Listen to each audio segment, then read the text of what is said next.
Top of the morning and welcome to HyzerMedia's coverage of the St. Patrick's Day dubs down at Ockie, Wisting in Rio Grande, New Jersey. I'm Dave Oster here with today's coverage. We're taking a look at a feature card. We have Team Terk and Robert taking on Team Jay and Alec. And we are going to get right into it on hole 1. It's a par 3, 281 feet. Off the tee, you're throwing something pretty straight that needs to finish hard left into the woods, just past this dark tree we can see here on the left. And you get yourself a nice skip up to the green and start this tournament off with a nice birdie. And we see Rob kicking off the tournament for us. A little bit of a grip lock. Early morning, got to get going a little bit better. But that's why you have a partner in doubles. We see here Rob's partner Terk with a great shot. Catches kind of the last tree to really park the basket. But he should have a putt to get started. And now here we see Alec, Eckert. Backhand lefty shot. Trying to throw the turnover. Turns it just a bit too much. Catches an early tree. And his partner, Jay Eppenbach,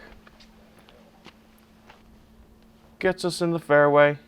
Not obviously as far up as you'd want to be, but it'll play.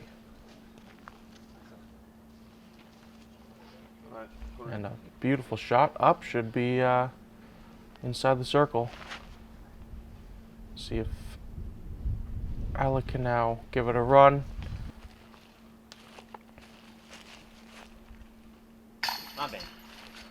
And great putt by Rob. A little bit further outside than it looked from the first shot. But they will start off with a birdie. Team Terk and Team Rob.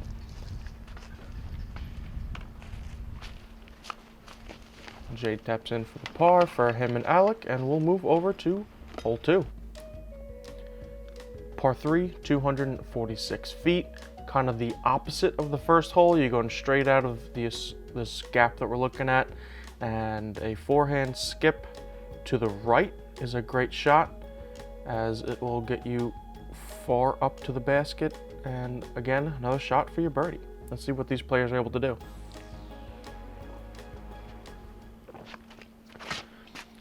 Rob getting us started. Big flare skip. Oh, needs to watch the out of bounds. And I believe he did land out of bounds. 3's fairway is just beyond the tree line we're looking at, so there is an out of bounds line just for player safety. And Terk does check up short enough. Alright, so they have a disc in play.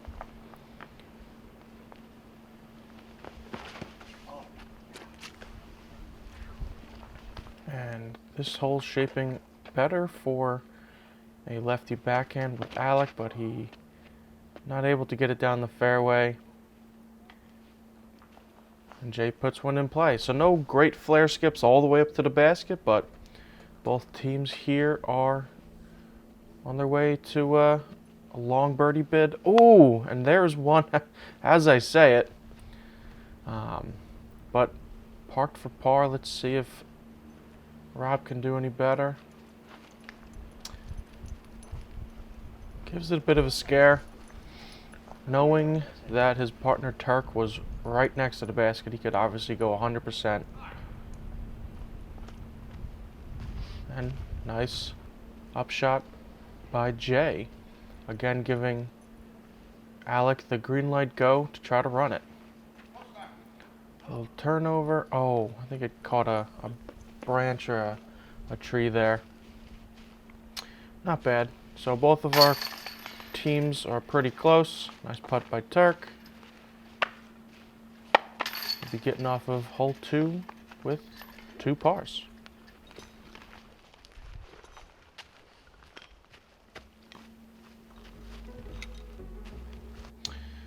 So hole 3, a little bit longer. Again, still a par 3, but 364 feet. Pretty wide open. That same OB line is on the left that we just looked at in the last hole. It's the opposite side OB now. A good shot can reach pretty much circle 1. It's one of the longer par 3s in this course, but these players can certainly reach it. It's just staying out of the rough and out of the out of bounds on the left. Rob kicking early tree, but landing right in the middle of the fairway. So they got one in, and Terk giving a much better look. That's the line you're going to look for. A nice backhand flex shot. Maybe circle two edge. So they'll have something to work with. And Alec throwing a righty forehand. Kind of a unique style. We have seen it before on our channel. Shout out to Eric Mowell. The lefty backhand, righty forehand combo. Not something you see every day, but we will see on this card all round how that works out for Alec. They did wind up taking Jay's shot further down the fairway, even though it was on the rough on the left side.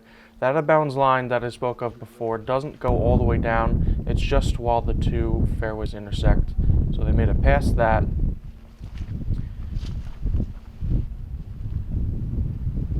Rob and Terk are probably giving these bids. Rob's pretty close, so Terk's definitely going for it. Just a little low.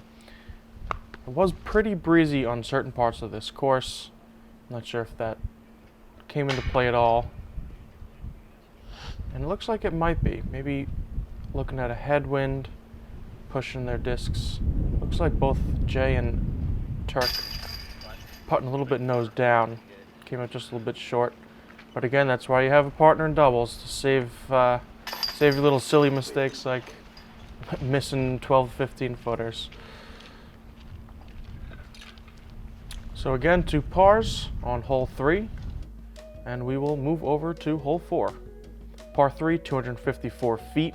There is water long beyond the tree line that we're looking at, and water to the right if you skip too tight around this corner, but you're trying to do just that. Get a big forehand, maybe a little bit of a skip to get up near the basket.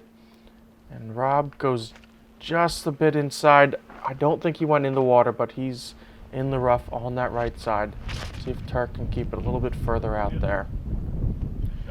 And this is more of the line you're looking for. Lower, keep it under the wind, especially today, and get a skip to get yourself closer to the basket.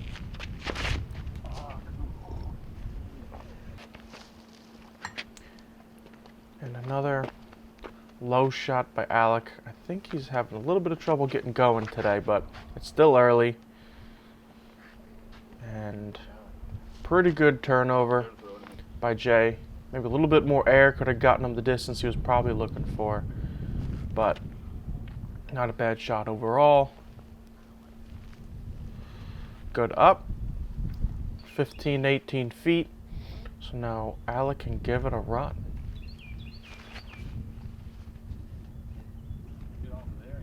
Oh, and that was looking good. That last branch hanging out just kind of caught him short. Maybe a bit of a misrelease by Rob. You see Terk lining up. Probably not. Oh, and he was running it. Sometimes the strategy comes into play, as we see a nice putt by Jay, where if your partner goes first and isn't close, maybe you don't run it because you want to at least guarantee yourself a par instead of running it and then potentially having neither of your 2 shots close to the basket. So it worked out for them this time. We'll see how it plays out in the rest of the round. But now we're on hole 5, par 3, 273 feet. We've got a mando, as we can see. Got to go to the right of that. Pretty interesting tree to take a look at. A couple trees to miss in the fairway, and then we're looking at water on the right up by the basket. There's also a creek to the right that is also out of bounds. It's not easy to get all the way there, but is definitely in play. And Rob misses the mando on the first shot. So Terk needs to get this in play for his team. And he does at least that. This shot's looking great. Oh, and just catches that one big tree in the middle. And not just, he kind of squared it up. But right down the middle line, this isn't a double mando, but kind of plays like one. You can't really go to the right side and expect to be through cleanly. But once you do get through these two main trees, we can see there's plenty more trees right in the middle. So it's a very particular line to try to get through here. As we see, Jay turns it over. It sounded like he hit something. Didn't go into the river. So this is, I think, Jay's lie. Alec didn't quite get this far down the fairway. And yeah, that'll work. 20-footer. So Alec's going for it.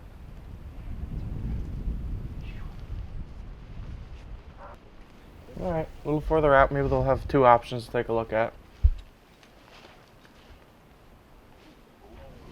Ooh, Rob giving a nice bid, just a little low.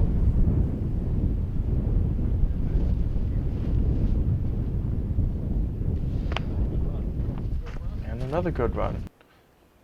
Not a horrible place to run it. I know the water's there, but a backhand hyzer is going to be finishing away from the water. So good runs by these guys. And we finish off with another couple pars. As we move over to the only mandatory water carry hole on this course. Hole 6, par 4, 397 feet. It's about 100, 120 foot water carry. Not really the issue, it's really the gap on the other side. And once you get over there, you're trying to land in a spot that you're going to give yourself a good look for your upshot to try to land on the wood chip green and give yourself a look for the birdie. These trees can catch discs and kick you back into the water. Oh! Turning our camera up around, barely misses her. That would be our catch cam Wendy. Shout out to her, doing a great job. Getting out of the way, capturing that disc still. And that was a very good shot by Rob. I think being the first shot, we didn't really have any others to compare it to. But I think for this hole, they're going to be looking at maybe a long eagle bid with how far Rob threw it up there. Wow, no flip. No flip at all. Sit down. Oof. Oh, and both Jay and Alec are on the left side. Rough. I think they actually elected to take Alex, even though it was about 70 to 80 feet shorter, because he had more of a line. Not much though. Obviously you can see that both of them are trying forehand rollers. This was unfortunately the better of their two lies.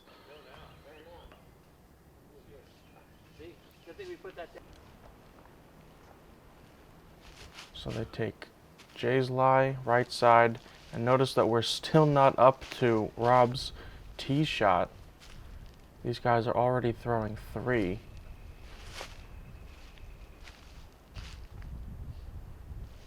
And they're both on the green, so it should be a pretty good par save from where they wound it up from their tee shots.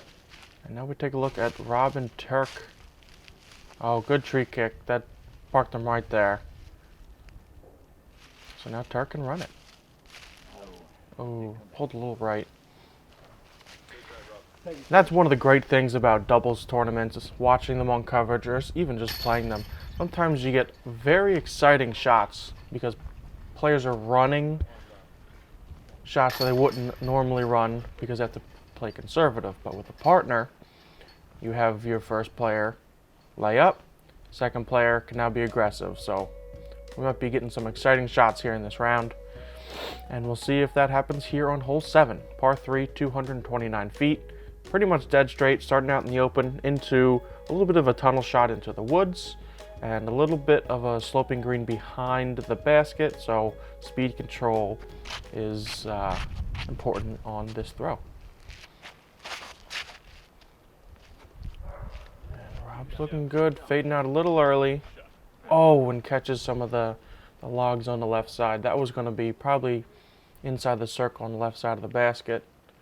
See if Terk can keep it a little straighter. It's not looking like it. He might get lucky. He got pretty far up there. Depending on what they're looking at, they might take either of those shots.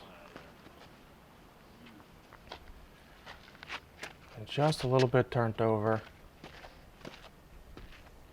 Again, very interesting with Alec's righty forehand and lefty backhand combination. I'd be interested to know the advantages he sees in kind of the same shape shots from the same side of your body with both backhand and forehand.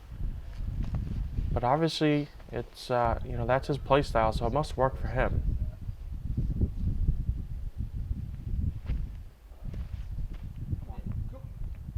Oh, and a good run by Jay. Again, there we have it. We had Alec up at a green, so Jay could give it a run from a few hundred feet. Oh, and off the cage by Rob. These guys are going for it, and it's great. I love to see it. Through the V tree, off the cage. Great runs by those guys. Tap-ins, moving on. Hole 8, par 3, 303 feet. Trying to get through either a wide line on the left side or a little bit of a tighter line on the right. A skip shot plays up to the basket pretty well. Backhand turnover. There's a little bit of airspace once you get past these initial trees that you can play with. So we'll see if these guys go forehand or backhand turnover. Rob went inside backhand turnover, just a little bit too wide. The inside line is much tighter. I'm not even sure if it's actually a line. There is some space there. So Terk just kind of gave up on him a little bit. You need to get it going all the way to the right to have a chance for that turnover to work. I think the forehand really is the play here because you can keep it lower. Gets a little high on you, that's fine. But once you hit the ground, the skip is going to get you, again, all the way up there. So this hole, not playing friendly to these guys. Oh, and that was looking great by Alec. The one telephone pole right along this service road just caught him up.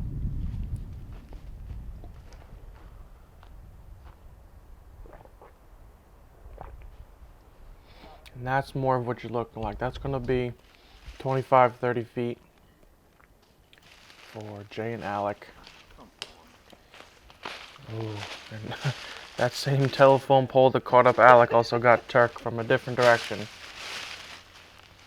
So now Rob has to put this close because Terk was not able to get it too close and a little bit long, but that should be fine by Rob. Alright, so now we have Jay for a par save. Oh, and off the cage again.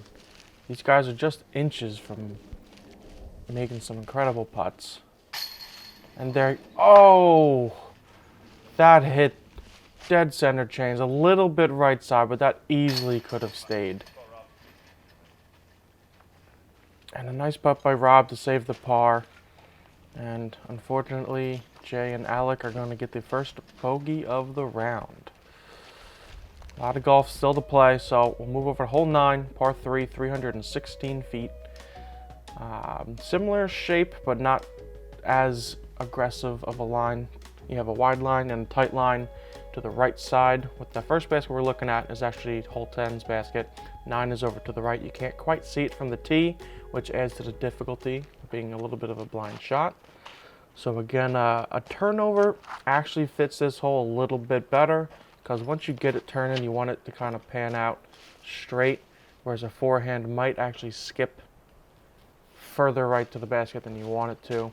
But it could work if you go the wide line. So it's looking like these guys, at least Rob and Terk, are going outside. And that was a good shape.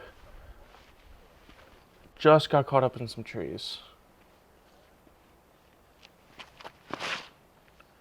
And there's, oh, the forehand line just a little bit too much flex. Maybe a couple degrees less of Anheuser or a little bit more stable disc would have done it.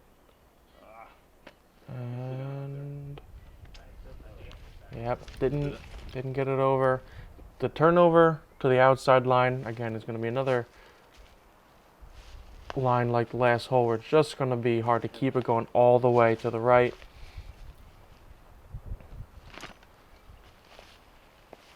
That was good up by Jay. Should be an easy tap in. Oh, and Rob just getting over that log.